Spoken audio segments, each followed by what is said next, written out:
This is third lecture of 11th accountancy, and in this lecture we going to discuss accounting equations.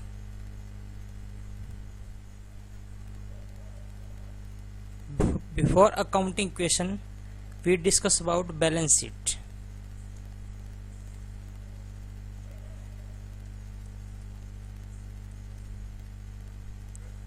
Balance sheet जैसा इसके नाम से पता लग रहा है, बैलेंस शीट ये बैलेंस करती है, मीन्स इसकी टू साइड्स होती है and both side are equal, तभी तो हम इसको क्या बोलते हैं, बैलेंस शीट बोलते हैं। Means there are two sides and both side are equal. अब इस साइड्स को क्या बोलते हैं, आप देखिए इसको, जो ये साइड है इसको बोलते हैं कैपिटल एंड लायबिलिटीज, और ये जो साइड होती है इसको बोलते हैं एसेट्स। एक ऑर्गेनाइजेशन की जितनी भी एसेट्स होती है उतना कैपिटल एंड लायबिलिटी होता है।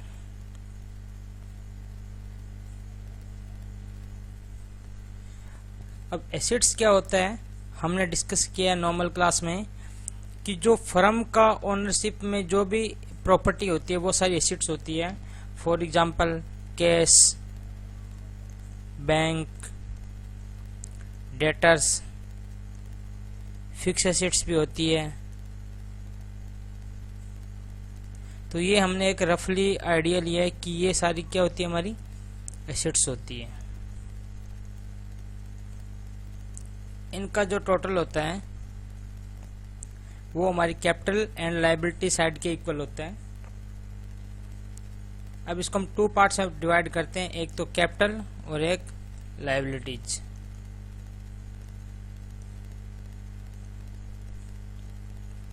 लायबिलिटीज एक होती है करंट लायबिलिटी और एक होती है non current liability.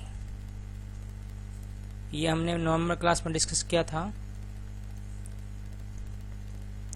Current liability वो होती है जिसको विद इन 1 ईयर आपको पे करना होता है, और नॉन करंट लायबिलिटी होती है जिसको आफ्टर 1 ईयर आपको पे करना होता है। तो ये सारा हमारा टोटल किसके इक्वल आएगा, एसेट साइड के इक्वल आएगा।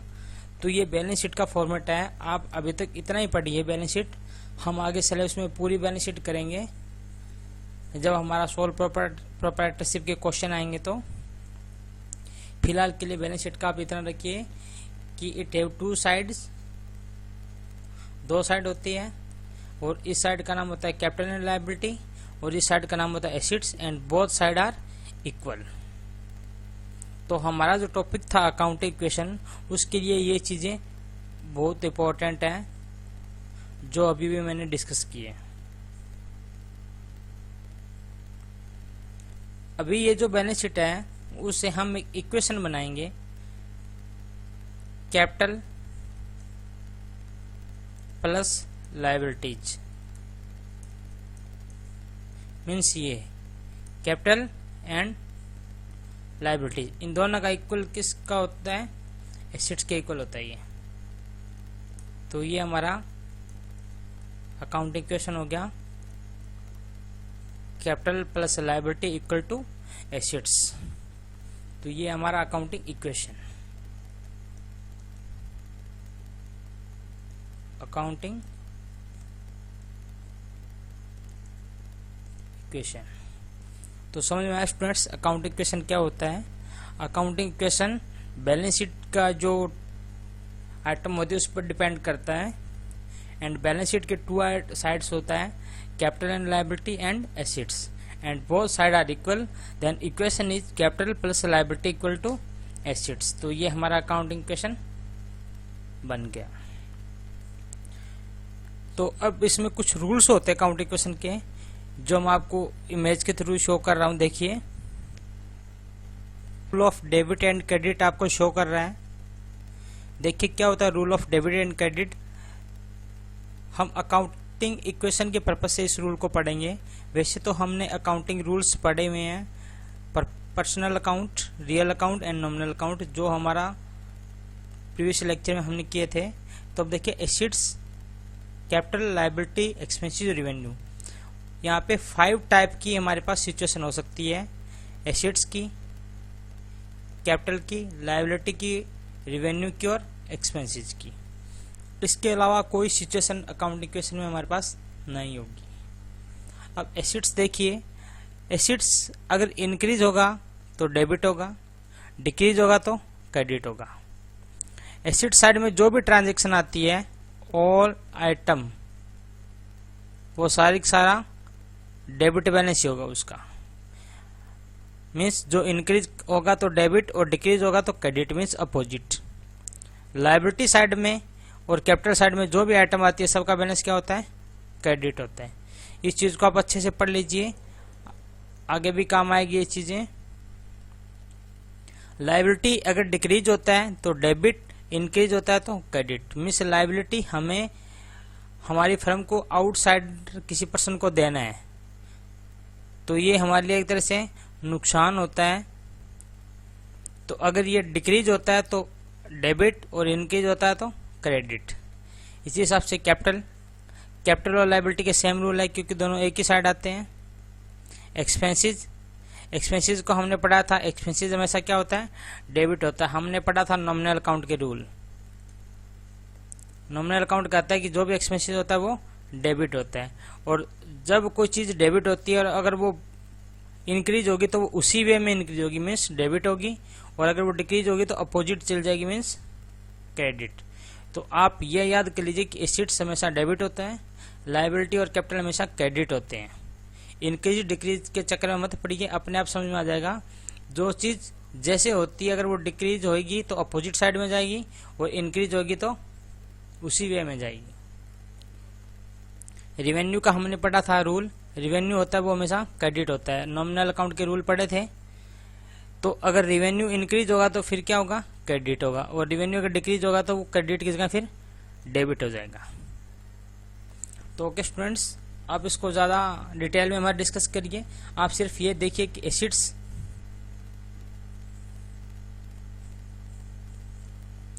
आप इनका बैलेंस याद कर लीजिए।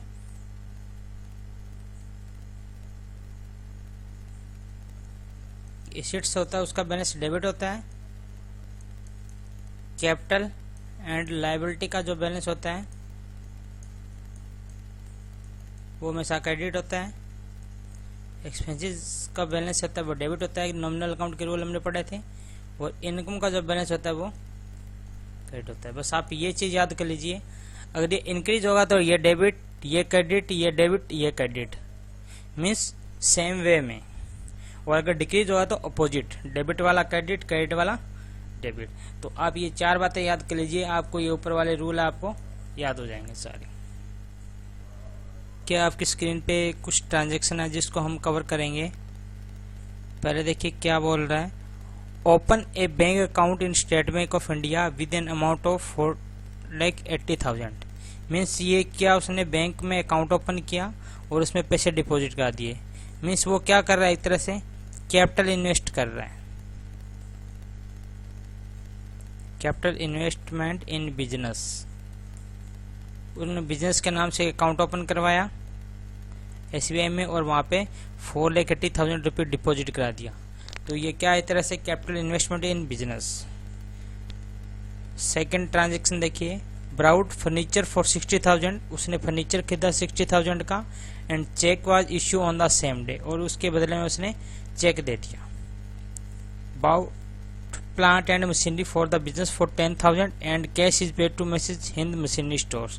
प्लांट एंड मशीनरी परचेज किया बिजनेस के लिए और पेमेंट कर दिया। Goods purchase from message Mona traders for 55,000, आपने गुड्स परचेज किया। तो ये ट्रांजैक्शन है, पहले ट्रांजैक्शन को पढ़ना सीखिए, फिर हम इसका अकाउंट इक्वेशन के फॉर्म में इसका बनाते कि इसमें क्या इसका इफेक्ट हुआ। देखिए कैपिटल इन्वेस्ट किया, तो यहाँ पे कौन कौन से साइड इफेक्ट हो रही है। एक तो कैपिटल साइड इफेक्ट हो रही है, और एक इन्वेस्ट किया तो उसका बैंक हो गया, तो एक बैंक इफेक्ट हो रहा है।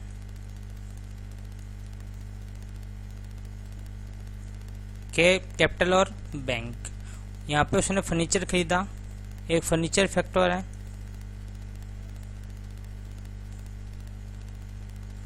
और एक उसके बदले में उसने चेक दिया तो बैंक अकाउंट फैक्टर है। अबाउट प्लांट एंड मशीनरी, तो एक तो प्लांट एंड मशीनरी हमारा फैक्टर है और उसके बदले में उसने कैश दिया है तो कैश फैक्टर है। हमने पढ़ा था डबल एंट्री सिस्टम में कि कोई भी ट्रांजैक्शन होती है वो दो अकाउंट को डालती है, तो उसी डबल एंट्री सिस्टम को हम फॉलो करते हैं पूरे अकाउंट में। तो देखिए, goods purchase from Mrs Mona traders 55,000।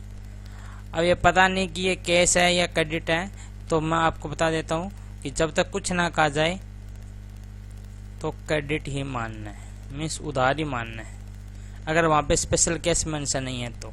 इसलिए ये इम्पोर्टेंट टिक कर लो इसको। Goods purchase from message Mona trader, तो यहाँ हमने क्या किया, ए तो गुड्स परचेज किया, तो गुड्स के लिए हम गुड्स वर्ड यूज नहीं करते, परचेज वर्ड यूज करते हैं, हमने नॉर्मल क्लास में पढ़ा था। और एक मैसेज मोना ट्रेडर्स जो शॉप का नाम है वो इफेक्ट हो रहा है यहाँ पे। तो सबसे पहले आप अकाउंट इक्वेशन करते टाइम में उस अकाउंट को चेक करिए जो इफेक्ट हो रहा है उस ट्रांजेक्शन की वजह से। अब हम इसका इफेक्ट चेक करेंगे कि क्या हो रहा है, बढ़ रहा है घट रहा है। अब देखिए, कैपिटल का जो बैलेंस होता है, मैंने आपको बताया था कैपिटल का बैलेंस हमेशा क्रेडिट होता है। बैंक एसेट साइड आता है, इसका बैलेंस हमेशा डेबिट होता है। फर्नीचर एसेट साइड आता है, इसका बैलेंस हमेशा डेबिट साइड आता है। बैंक में डेबिट साइड आता है। प्लांट एंड मशीनरी भी हमारी एसेट साइड डेबिट साइड आएगा। कैश भी डेबिट साइड आएगा। परचेज में हमारे पास गुड्स आता है, तो ये भी जनरली डेबिट होता है। जो चीज़ आती है वो डेबिट जाती है वो क्रेडिट, ये हमने रूल पढ़ा था।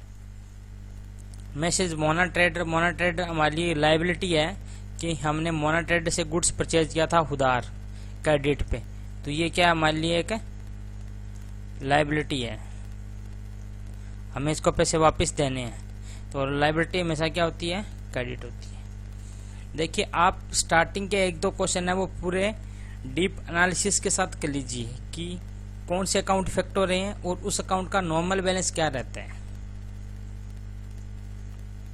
तो ये हमने पढ़ा कि कौन से अकाउंट इफेक्ट हो रहे हैं और इस अकाउंट का नॉर्मली बैलेंस क्या रहता है। अब आप देखिए, इंक्रीज हो रहा है या डिक्रीज हो रहा है। इंक्रीज हो रहा है तो जो उसका बैलेंस होता है नॉर्मली वही रहेगा, और डिक्रीज होगा तो अपोजिट हो जाएगा। जैसे अभी हमने ऊपर डिस्कस किया था कैपिटल। देखिए, उसने स्टेट बैंक में अकाउंट ओपन करवाया, बिजनेस में इन्वेस्ट किया, तो कैपिटल बिजनेस की बढ़ी है या घटी है, इंक्रीज हुई है। कैपिटल यहाँ पे क्या हुई है, इंक्रीज हुई है। और बैंक यहाँ पे क्या हुआ है, बैंक भी इंक्रीज हुआ है। देख, बैंक बढ़ गया, बैंक का बैलेंस बढ़ गया बिजनेस में 4,80,000 रुपये मिल गए बिजनेस को, साथ में बिजनेस की लायबिलिटी बन गई कैपिटल के फॉर्म में। हमें डेबिट क्रेडिट अभी नहीं पढ़ना, हमें सिर्फ इसका डिस्कस करना है कि क्या होता है रियल में। प्राउड फर्नीचर 60,000 फर्नीचर हमने परचेज किया, तो फर्नीचर यहाँ पे इंक्रीज हो गया। और चेक हमने इश्यू किया तो बैंक हमारा डिक्रीज हो गया।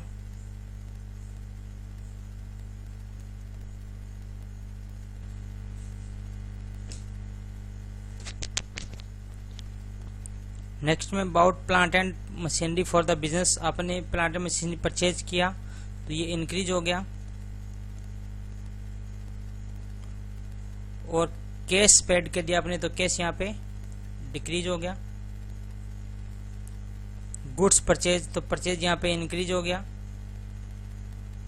और ये लायबिलिटी भी हमारी इंक्रीज हो गई। ध्यान रखिए, ये कोई जरूरी नहीं है कि एक चीज इंक्रीज होगी तो दूसरी चीज डिक्रीज होगी।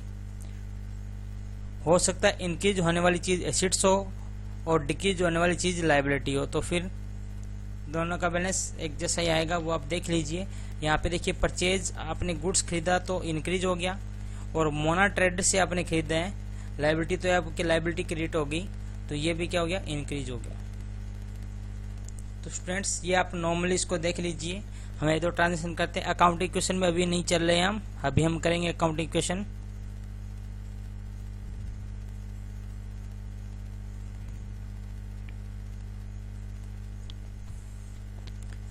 Goods costing 25,000 sold to Rubal enterprise for 35,000।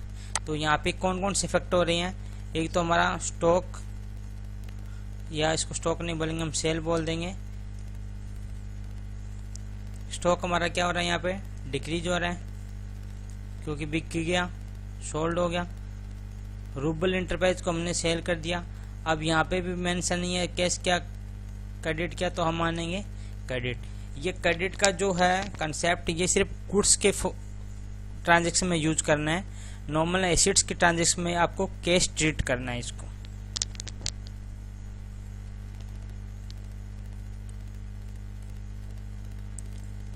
Rouble enterprise ये हमारे लिए क्या बन गया? डेटर बन गया। और प्रॉफिट हो गया इसमें हमारा 10,000 का, तो प्रॉफिट भी इफेक्ट हो जाएगा। तो इस ट्रांजैक्शन से ये इफेक्ट होंगे। आपने रेंट पे किया तो एक्सपेंसेस है, पे किया कैश तो कैश भी इफेक्ट होगा। कैश यहाँ क्या हो जाएगा? माइनस, और एक्सपेंसेस आपको पता है डेबिट होता है। कैश माइनस होगा तो आपको पता है क्रेडिट होता है। तो ये हमने लास्ट में डिस्कस किया था सारा। ब्रोकरेज रिसीव्ड, तो यहाँ पे क्या आ रही है? एक इनकम आ जाएगी और एक कैश आ जाएगा, क्योंकि उधार कभी रिसीव नहीं होता, हमेशा कैश ही माना जाता है। क्रेडिट का जो कंसेप्ट है वो सिर्फ गुड्स के केस में किया जाता है, गुड्स परचेज है या गुड्स सेल है।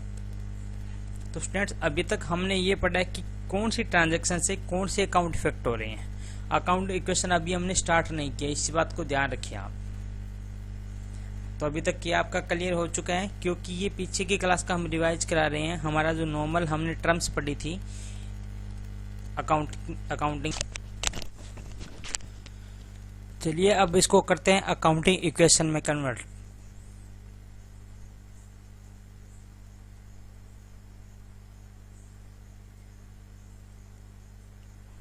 अकाउंटिंग इक्वेशन में आपको पता है कि 2 साइड्स होती है, कैपिटल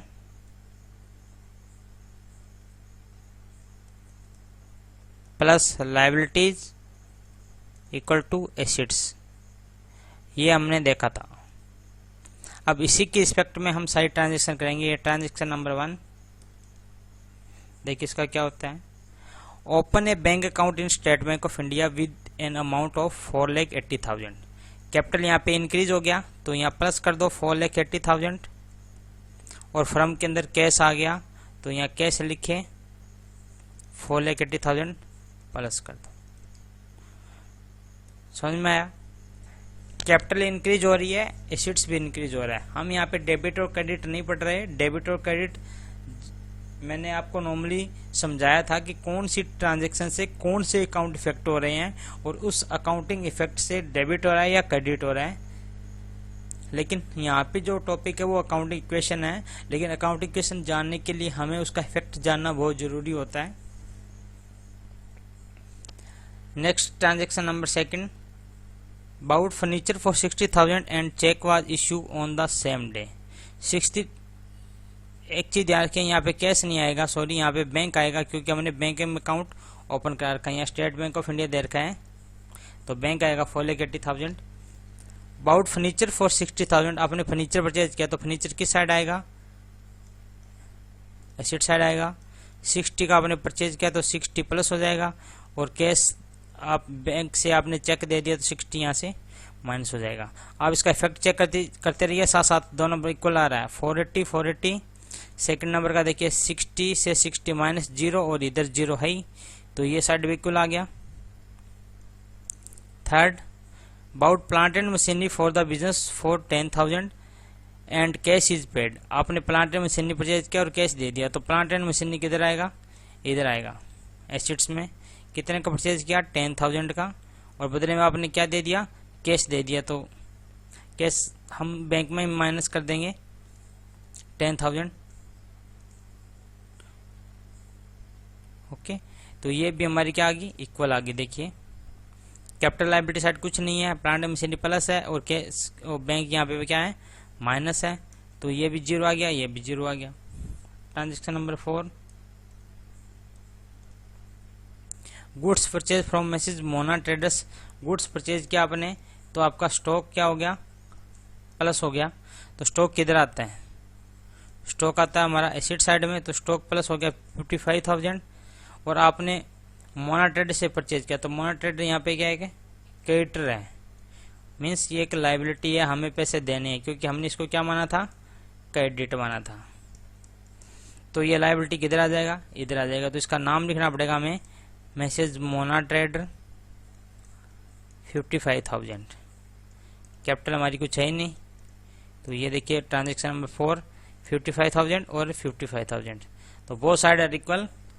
तो अकाउंट इक्वेशन को आप ध्यान में रखिए, जब भी आप इसका ट्रीटमेंट करिएगा तो चेक करते रहिए कि दोनों साइड इक्वल आ रही है या नहीं आ रही है। Transaction number 5, goods costing 25,000 sold to Rubal enterprise for 35,000। अब इसमें 3 चीज इफेक्ट हो रही है, ध्यान रखिए। हमारा स्टॉक कम हो रहा है 25,000 का, गुड्स है कुछ नहीं दे रखा, तो उसको क्या मानेंगे, क्रेडिट मानेंगे। तो ये इसको ध्यान रख लीजिए, ये मैं किया था। अगर गुड्स के बारे में परचेज है या सेल है लेकिन कैश नहीं दे रखा, तो हम इसको क्रेडिट ही मानेंगे। अब हमें रूबल से पैसे लेने या देने हैं, रूबल से हमें पैसे लेने हैं, तो रूबल कौन बन गया, डेटर। और डेटर किधर आएगा, डेटर हमारा एसिड्स होता है, पैसे लेने होते हैं। तो ये कितने पैसे लेने उससे, 35,000। अब हमारा जो प्रॉफिट है इसमें 10,000 का हमारा प्रॉफिट है। प्रॉफिट को आप एक चीज ध्यान रखिए, प्रॉफिट होता है वो कैपिटल में प्लस होता है, कैपिटल में प्लस होता है, और जो लॉस होता है वो कैपिटल में माइनस होता है। इस चीज को आप ध्यान रख लीजिए। तो यहाँ प्रॉफिट है, तो इसको भी हम क्या कर देंगे, कैपिटल साइड में प्लस कर देंगे, कितना, 10,000। 10,000 हम कैपिटल में प्लस कर देंगे। तो आप इसका देख लीजिए टोटल, या माइनस का 25 प्लस का 35 प्लस का 10 बच गया, और इधर भी प्लस का 10 है। तो ये हमारी अकाउंटिंग क्वेश्चन नंबर 5 कंप्लीट हो चुकी है।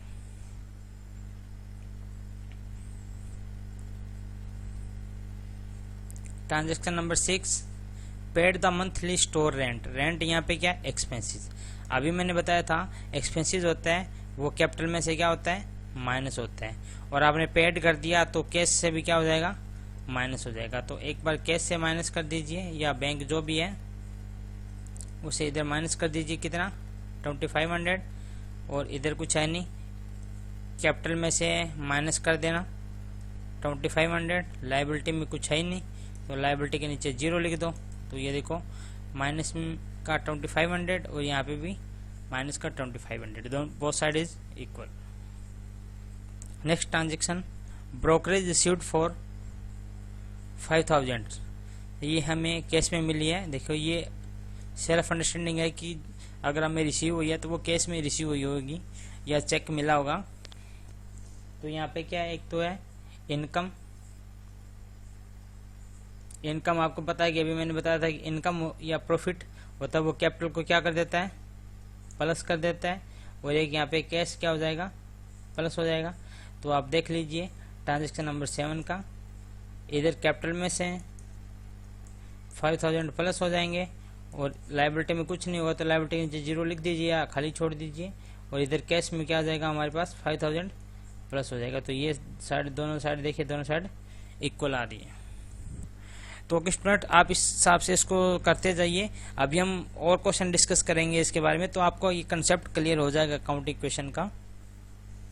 ये जो ट्रांजेक्शन इसके बेस पे हम अकाउंट इक्वेशन बनाएंगे। Harsha started business with cash, उसने बिजनेस स्टार्ट किया। बिजनेस स्टार्ट करने का मतलब होता है कैपिटल। तो अकाउंट इक्वेशन पहले बना दीजिए, यहाँ पे मैं यही बना रहा हूँ, capital plus liability equal to assets.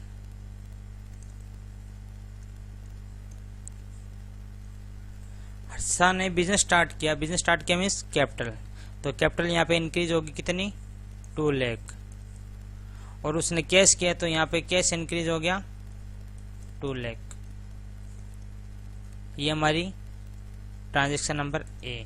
Transaction number B, purchase goods from Naman for cash.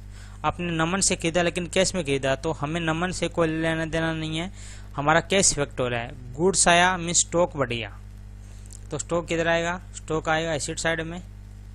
Stock कितना प्लस हो गया, 40,000 का प्लस हो गया, और कैश कितना माइनस हो गया, 40,000 माइनस हो गया। इधर कुछ आया क्या? नहीं। तो ये बहुत साइड इक्वल हो रही है। यहाँ पे -40 + 40 0 = 0। Sold goods to Banu costing 10,000 और बेचा कितने का है? 12,000 का। तो यहाँ पे 3 चीज है। देखिए, गुड्स हमने सेल किया 10,000 का, उसकी कॉस्ट थी 10,000, लेकिन जो सेल प्राइस था वो था 12,000। ध्यान रखिए, 10,000 का हमारा स्टॉक लेस हो जाएगा। हमारा स्टॉक कितना कम हो जाएगा? 10,000 का, क्योंकि हमने जो अपनी शॉप से सामान दिया वो तो 10,000 की कॉस्ट थी ना उसकी, जबकि हमने उसको बानू से लेने कितने हैं? 12,000। ये ट्रांजेक्शन कैश है या क्रेडिट? आप बताइए, कैश है या क्रेडिट है?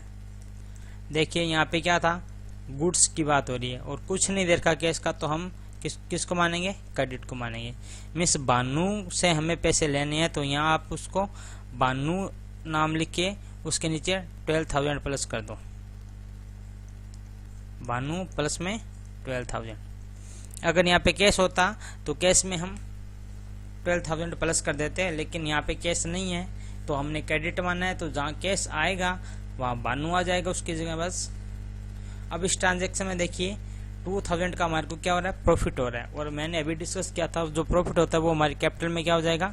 ऐड हो जाता है। तो ये देख ले, इधर प्लस का 2,000, इधर का प्लस का 12,000, माइनस में 10,000 कट के ये कितना बचेगा? प्लस का 2,000। तो ये इक्वल हो गया both side. D, bought furniture on credit. आपने क्रेडिट खरीदा है,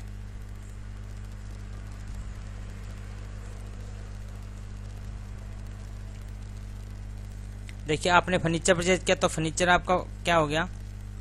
प्लस हो गया 7,000 से। और आपने क्रेडिट खरीदा तो क्रेडिट खरीदा तो एक लायबिलिटी बन गई, पैसा देना उसको, तो नाम पता नहीं है तो क्रेडिटर लिख दो। कितने का? 7,000 का। तो इस हिसाब से स्टूडेंट ये हमारा क्वेश्चन हो चुका है। अकाउंट इक्वेशन इंपॉर्टेंट क्वेश्चन है 11th क्लास के लिए और बहुत इजी क्वेश्चन है। ये रूट बनाता है हमारा अकाउंटिंग का, ये रूट आपका अच्छा होना चाहिए। Second, Mohit has following transaction prepare account equation. Business start with cash. पहले आप इसमें लिख दीजिए कि क्या क्या इफेक्ट होगा। Business start with cash, business start का मतलब कैपिटल, तो यहाँ पे कैपिटल आएगा और कैश आ जाएगा। कैपिटल क्या होगा? प्लस, और कैश भी क्या हो जाता है? प्लस हो जाता है। Purchase goods from Rohit. अब यहाँ पे कैश क्रेडिट का नहीं दे रखा, गुड्स दे रखा है और कैश क्रेडिट नहीं है। इसका मतलब ये कौन सी ट्रांजेक्शन है? ये क्रेडिट ट्रांजेक्शन है। और यहाँ पे स्टॉक का इफेक्ट हो जाएगा। Sell goods on credit direct दे रखा है, इतने का कॉस्ट था, इतने का बेचा, तो 25 रुपये का हमारा प्रॉफिट आ जाएगा यहाँ पे। Purchase furniture for office use. Furniture हमने खरीदा, कुछ नहीं दे रखा तो कैश मानेंगे। क्रेडिट सिर्फ एक केस में मानेंगे जब वहां पे गुड्स दे रखा हो और कैश नहीं दे रखा हो।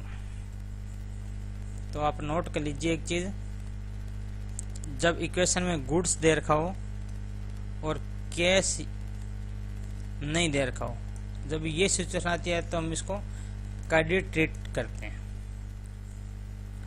और सब केस में कैश के ट्रांजेक्शन ट्रेड करेंगे जब तक हमें स्पेशल मेंशन नहीं है तो। लेकिन सिर्फ इस केस के अंदर अगर गुड्स है और कैश नहीं दे रखा तो हम उसको क्रेडिट ट्रेड करेंगे। आप इसको नोट कर लीजिए अच्छे से, ये सेल्फ अंडरस्टैंडिंग बेस्ड क्वेश्चन होते हैं सारे।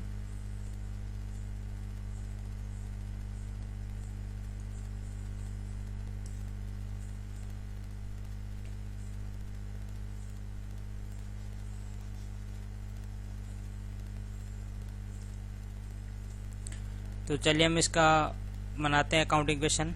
यहाँ पे लिखिए कैपिटल प्लस लायबिलिटीज और इधर लिख दीजिए एसेट्स। एसेट साइड की है वो थोड़ा सा बड़ा रखिए क्योंकि एसेट साइड में बहुत सारी ट्रांजेक्शन हमारी कवर होती है। हम पहले ए ट्रांजेक्शन की बात करेंगे। बिजनेस स्टार्ट विद कैश, तो उसने क्या किया है, कैपिटल लगाई है। तो यहाँ पे कैपिटल में क्या हो जाएगा 1,75,000 प्लस हो जाएगा और उसने कैश आया है तो इधर कैश क्या हो जाएगा 1,75,000 प्लस हो जाएगा। B transaction purchase goods from Rohit, कोई मेंशन नहीं है तो रोहित यहाँ पे क्रेडिट आएगा। आपने गुड्स खरीदा, पहले तो आप इस चीज को देखिए, गुड्स खरीदा तो हमारा क्या हो गया, स्टॉक बढ़ गया। तो यहाँ स्टॉक का एक सब कॉलम बना दीजिए। स्टॉक कितना बढ़ गया हमारा, 50,000 का। और किससे खरीदा हमने, रोहित से खरीदा है। तो रोहित का नाम है तो रोहित हमारे लिए क्या बन गया, लायबिलिटी बन गया। तो यहाँ पे नाम लिखिए Rohit 50,000। Transaction number C, sell goods to credit to Manish, costing है 7500 और बेचा कितने का, 20,000 का। अब आप एक चीज देखिए कि जब गुड्स सेल होती है तो स्टॉक हमारा कम होता है, लेकिन स्टॉक हमारा कॉस्ट बेस पे कम होता है, न कि सेल प्राइस पे कम होता है। तो हमारी शॉप से जो स्टॉक है वो कितना कम हुआ है इसमें, 17,500 का। लेकिन हमें पैसे लेने कितने हैं, मनीष से 20,000 पैसे लेने हैं। तो मनीष का नाम क्या हो जाएगा, इस एसिड साइड में आ जाएगा। यहाँ लिख दीजिए प्लस में 20,000, उससे पैसे लेने हैं तो प्लस आ जाएगा। और ये 2500 रुपये का जो प्रॉफिट है वो हमारा किधर आ जाएगा, कैपिटल में से ऐड हो जाएगा। Purchase furniture for office use, अगर यहाँ पे पर्सनल यूज होता तो ट्रांजेक्शन आती नहीं, क्योंकि हमने फर्स्ट क्लास में पढ़ा था कि अगर वो बिजनेस से रिलेटेड है तभी उसका फर्दर ट्रीटमेंट होगा, अदरवाइज उसका ट्रीटमेंट नहीं होता। तो ऑफिस यूज है तभी हम उसकी ट्रांजेक्शन कर रहे हैं। आपने फर्नीचर खरीदा तो फर्नीचर हमारा एसिड्स है, इधर एक बना दीजिए। फर्नीचर कितने का खरीदा है, 10,000 का। और पता नहीं कैसे खरीदा है तो हम इसको कैश मानेंगे, तो यहाँ पे कैश में से माइनस कर दो 10,000। तो ये हो गया हमारा ट्रांजेक्शन नंबर डी। अब ई में आइए, cash paid to Rohit in full settlement 48,500। आपने रोहित को पेमेंट कर दिया, तो रोहित कहाँ पे है, ये है, तो इसको पेमेंट कर दिया। तो हम यहाँ से उसकी फुल अमाउंट लेस करेंगे। याद रखिए, इम्पोर्टेंट, अगर हम किसी को फुल सेटलमेंट में पेमेंट कर रहे हैं तो उसका जितना भी पैसा देना था, ड्यू था, वो सारा का सारा हम माइनस करेंगे। अगर हम बाई चांस यहाँ पे 48,500 माइनस करते हैं तो 1500 रुपये उसका बैलेंस दिखा रहा होता है रोहित का, जो ये शो करता कि रोहित को अभी भी 1500 रुपये पैसे देने हैं। लेकिन क्वेश्चन में देखा कि फुल सेटलमेंट हो गया, इसका मतलब हमें टोटल का टोटल लेस करना पड़ेगा। लेकिन हमारा जो रियल में कैश कितना कम है, 48,500। तो कैश में आप कितना कम करोगे, 48,500। इस ट्रांजेक्शन में आपको फायदा हो गया कितने का, 1500 रुपये का। तो 1500 रुपये हमारा क्या कर दीजिए आप, कैपिटल में ऐड कर दीजिए। दोबारा समझिए इसी ट्रांजेक्शन को, क्योंकि इंपॉर्टेंट ट्रांजेक्शन है।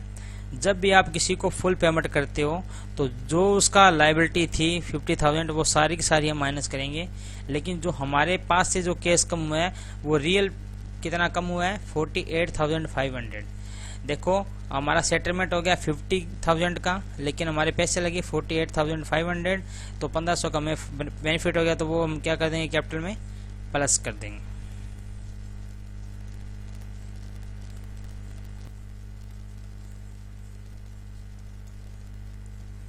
Cash received from Manish 20,000। हमें कैश रिसीव हो गया मनीष से, तो मनीष से पहले लेने थे 20,000, अब वो रिसीव हो गए। तो मैं इसका अकाउंट क्या कर देंगे, हम क्लोज कर देंगे, मीन्स माइनस हो जाएगा और कैश हमारा 20,000 प्लस हो जाएगा। इस साइड कोई भी एंट्री नहीं आएगी। रेंट पेड 1,000, रेंट पेड किया तो क्या हो गया, कैश कम हो गया और रेंट हमारा एक्सपेंसिव होता है, तो कैपिटल में से क्या हो गया, माइनस हो गया। Cash withdraw for personal use, याद करिए पर्सनल यूज, ये जो हमारी जो इन्वेस्ट की एंट्री होती है उसकी जस्ट अपोजिट एंट्री होती है। इन्वेस्टमेंट में क्या होता है, पैसा बिजनेस में लगाया जाता है, विड्रॉ में पैसा बिजनेस से निकाला जाता है। तो जब लगाते हैं तो कैपिटल प्लस होता है और कैश प्लस होता है, तो अब दोनों चीज क्या हो जाएगी, माइनस हो जाएगी। मीन्स कैपिटल भी माइनस हो जाएगा 3,000 से और कैश भी क्या हो जाएगा, माइनस हो जाएगा, क्योंकि जो वो पर्सन है वो अपना हिस्सा निकाल के ले गया 3,000 और कैश ले गया। तो इस हिसाब से ये हमारा क्वेश्चन कंप्लीट हो जाएगा।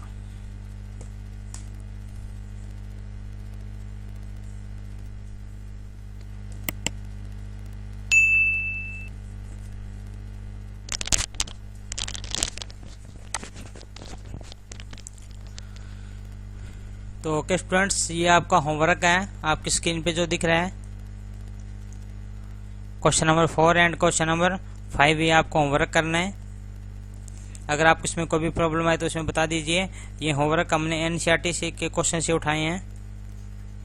एनसीईआरटी का जो लिंक है बुक्स डाउनलोड करने का 2020-21 की जो एनसीईआरटी है उसका मैं डिस्क्रिप्शन में डाल दूंगा, आप वहां से बुक डाउनलोड कर लीजिए। और ये हमारा जो चैप्टर है अकाउंटिंग क्वेश्चन का वो 3rd चैप्टर में कवर होता है, तो आप 3rd चैप्टर इसमें से डाउनलोड करके और आप इसके जितने भी प्रैक्टिस क्वेश्चन उसको करिए।